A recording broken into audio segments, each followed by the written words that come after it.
Hey guys, and welcome back to my channel. This is Ashley, creator and stylist of Textures Hair Care LLC. I want to thank you guys for subscribing to my channel. Thank you all for watching.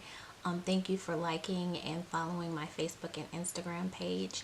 Today I want to talk about my hair journey, why I decided to go natural, and the journey along the way, as well as my regimen today for growing my hair. So let's get started.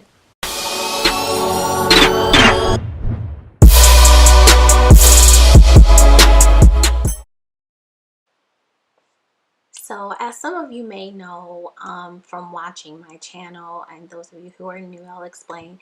I went, I transitioned starting in November of 2010, and I did that for about 5 months. I don't know why I decided to try to go natural. It was just kind of an adventure and more so an experiment. I remember having really long hair when I was little, and this was before, well, I won't say before I had a relaxer, because my mom relaxed my hair very young. I was probably like 6, and my hair was still long. But I didn't get relaxers as often, so I remember my hair being very, very long. And so I was just thinking to myself, like, why not go back to not having a relaxer? So that was one reason. And then the other reason was um, I was tired of relaxing. I was just tired of having to keep track of when the last time I relaxed and the time it is now and how much new growth I had. And so I started first stretching out the times that I was going to relax my hair. And then I stopped and I just let it grow out. And during that time, which it only lasted 5 months, during that time, transitioning, I got so tired of the in between, like that. Um, Basically, the new growth, the natural part that was growing out, and then the relaxed part. So part of my hair would curl and some parts wouldn't, and then having to rod up the hair. And if you go back to my earlier videos, you'll see that I was using rods to um, curl the ends because I was transitioning still. And then April 15th, 2011, I decided to big chop. And I just remember the expression on my face. I, I wasn't excited at all. I was just, I felt some type of way. Like, I felt like, what did I just do? Like, it was instant regret from jump, because I just wasn't used to the short afro. Like, I've had my hair short, not as short as that was, because I think my hair was probably at max 3 inches, if that.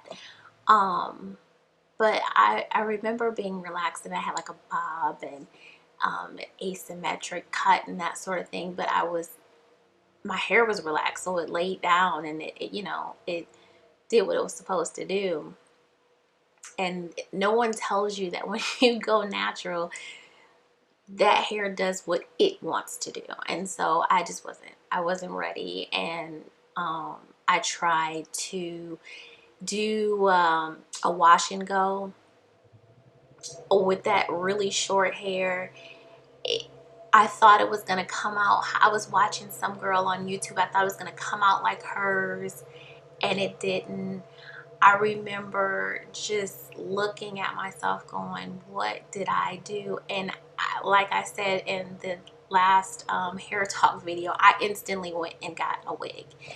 And so, yeah, I couldn't take it. But the great thing about it was I was pregnant. I had found out that Monday that I was pregnant. Literally that Friday, I cut my hair off. And so, I knew it was going to grow back. I knew it was just a matter of time. So I kept my hair braided, and I kept a wig on. I kept braids in my hair. I did a lot of protective styles until I got past like my ear. And then I started doing like twist outs. I did a lot of blowouts because I, at the time, was working in the corporate world, and so I was not ready for them to see my hair that way. Um, I just wasn't ready. I felt like it needed to be longer. So by the time I had my daughter and then came back to work, I was ready to wear my hair. So long story short, from there, I've gone on a journey of cutting my hair several times. And as I showed you in last week's video, it went from an or a tapered cut. I did completely just maybe like 2 inches. I cut it. I've texturized my hair. I've relaxed my hair. In the process of this journey, I've done a lot of stuff. I do regret relaxing and texturizing my hair. Only because, well, texturizing the first time, I wanted to wear a wash and go so bad. And so I texturized my hair probably like a year into being natural. And it was okay to begin with because I was constantly like wearing a wash and go, and it was really cute. It was easy to do a blowout because it lasted a little bit longer. But then when it's time to do it again, you still have that feeling of being relaxed. And so I just really didn't like the process. And so that's how I did that tapered cut that I showed you last week. Um, and I loved that. It was awesome. And then I went back to doing hair full time. And I don't I like many stylists that you see someone whose hair you really like, or you're inspired by a cut that you did. And so I at the time was learning and perfecting my technique on pixie cuts. And I wanted one so bad, and I tried to not relax my hair, to just do it natural. And it was the summertime. I don't know what I was thinking. Don't ask, because I have no clue. Um, and it was not a good idea. So I ended up relaxing my hair, and this was 2014. And so it was great. And then I was over it because every time I worked out, my hair was flat. And I was like, okay, I don't like this. I was so used to, if I worked out with my natural hair, I could bounce back my curl. And so, or I could wear a twist out and I didn't care if it was a little fuzzy and old. With relaxed hair, especially if you're wearing a short cut, once it's flat. And then I'm the type of person, because I like healthy hair, I'm not gonna keep curling and doing, and so then I end up having to shampoo my hair again, or feeling like I need to, and then redoing it. It became a thing. And so I said forget it and cut it again. And that was the last time I cut my hair. I thought there was a time before, but it wasn't. And so from there was when I really started to fall in love with my hair. I have colored my hair several times. It's been a few different colors. I think my favorite so far has been the like a copper blonde. It comes out more auburnish than copper. It's really, really pretty. It's a color by Paul Mitchell that I absolutely love. It actually looks like what I have in my hair with this crochet. I love that color. And so from there, I was washing my hair every 7 to 10 days, which I still do now. Deep conditioning at least twice, well, at least once a month, I'll say, because I have kids and it's hard. But at least once a month. I try to do twice a month, like every other week.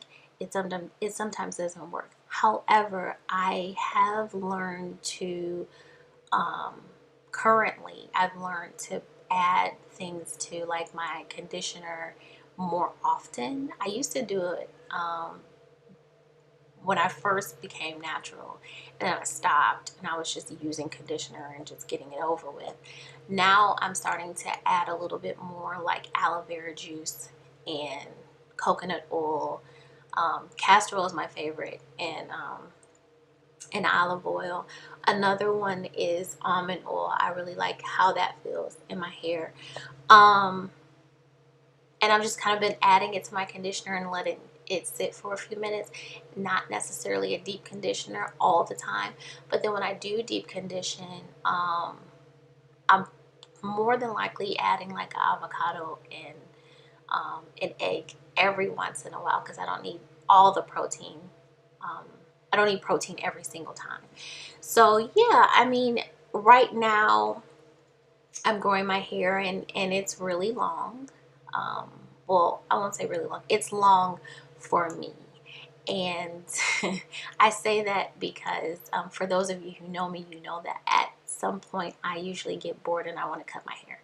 So I'm on this journey to rock my best afro. I basically said that this year it was not a resolution, but more of a promise to myself to stop caring about a really defined hairstyle. I'm the queen of a twist out, extra defined twist out. Like I want it to be popping at all times. And so once it starts to get old, I'm over it and I want to do it again. Similar to this hairstyle, which is why my hair is in this little thing. I don't want to say I get bored easy, but I just want something different. And so a lot of times I will rock a twist out for like 2 or 3 days and then I'll retwist so that my curls can pop. And so I'm trying to give myself room to grow and really embrace my afro. Um, so currently I'm using shampoo every once in a while, and I use an African black soap. I do not use really anything that is store-bought anymore. I try to make my own shampoos and I add oils to that shampoo. And then for conditioner, it varies. I've been working with one recipe that I really like that involves coconut milk. Um, and it's been good. I really truly like the Giovanni 50/50 balanced conditioner.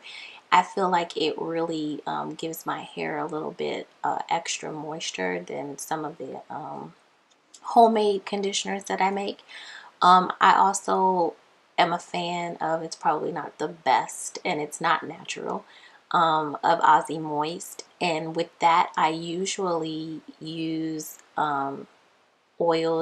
I usually add oils to that as well as aloe vera juice just to give it a little bit more something and make myself feel better about it being having something that's in it that's natural. I just like the way it makes my hair feel really, really soft, even though I'm pretty sure it has silicones in it. It's probably not the best thing that I've used, but I do really like that. I try to trim my hair every 10 to 12 weeks. I'm gonna do the same with my daughters. And just with that, most times for me, because I'm trying more often than not to keep my hair in protective styles, just because I work out so much and I really don't have time to keep redoing my hair. Like I told you, I'm working on embracing the messy afro. Not there yet, but I'm working on it.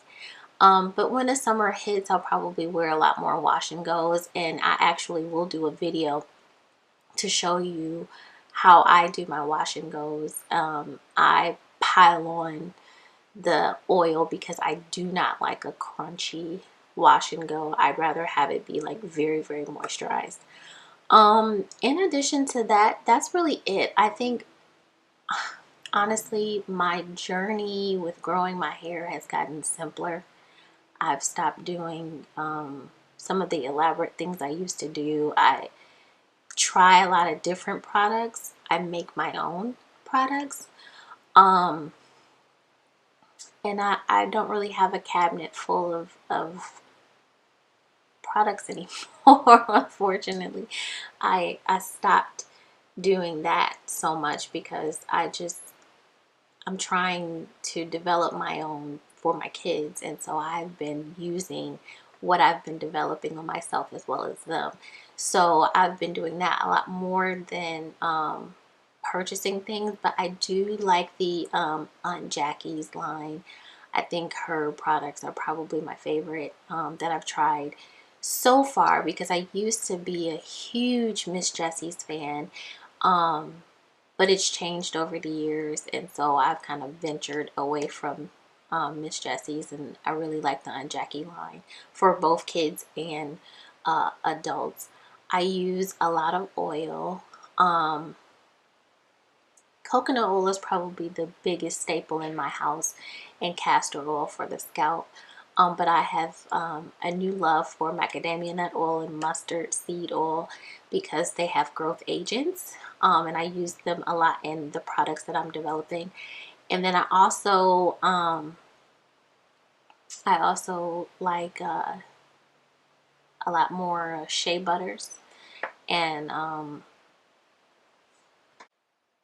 also starting to use more making my own flaxseed gel instead of buying it. Although I do want to do like a comparison video of a wash and go with natural flaxseed gel that is my own recipe versus the Eco Styler flaxseed gel. I just kind of want to see um, what it does and how it looks. Well, guys, I mean, truly, this journey has been amazing, and I don't really have a lot of secrets as far as hair growth. I used to take vitamins for hair, and I do have a brand that I recommend, and I'll leave that below. But I don't anymore. I've just tried to eat right and look for more food related ways to help grow my hair. Water is a great one, almonds, bananas, um, and that's really it. I've been so focused on my business that I haven't really had a lot of time to devote to my hair. But I am gonna, now that it's getting warm, I am gonna start doing a lot of different things and kind of showing you guys some stuff that I'm doing with my hair as well as my girls. But yeah, that's my hair journey, and I hope that you guys enjoyed this video. Thanks, guys. Bye. I hope you guys enjoyed this video. Thanks for watching. Make sure to click the subscribe button down below. Also, follow me on Instagram and Facebook. Until next time, guys. Bye.